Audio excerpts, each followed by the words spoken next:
uh, just to wrap up, what you just said, I think is fascinating because what you're saying, it's almost you're giving a guidebook on how to measure the efficiency of a procurement function.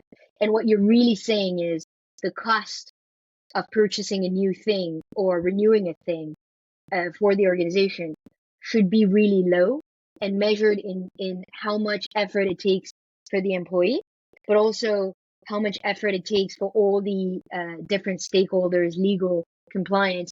And as you said, there's really no point in legal being super involved into an NDA that can be fully automated. Obviously, for a data processing agreement, it's a little bit more complicated, but the idea is ultimately the efficiency is how fast does it take from decision to purchase and how low in cost it can be in order to execute that purchase for the organization. Is that a correct sort of measurement framework?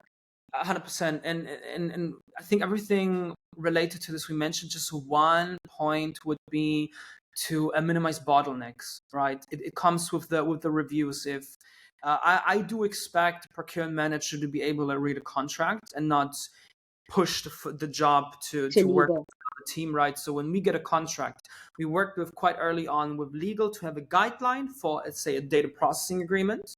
So we're on the same terms, what we need to look at, what do we want to make sure. But I'm not pushing a ticket to them and then waiting for their reply because they're busy with other stuff, right? We have a lot of lawyers to do a lot of important things and they don't want to read my contract, right? And then Yeah. I have to tell the vendor, the stakeholder, oh, it's of legal takes a bit, right? So we try to remove much as the bottlenecks as possible so we can work autonomously. And in addition to the automation, that's how, it's possible to have like very high, what's the metric, request to purchase, contract signed metric. There's probably metric Yeah. like this, some KPI in some company, because we just do it on our own, right? We don't have to rely on somebody else. So That's great. yeah, same as the freelancers, right? Takes a couple minutes to onboard somebody.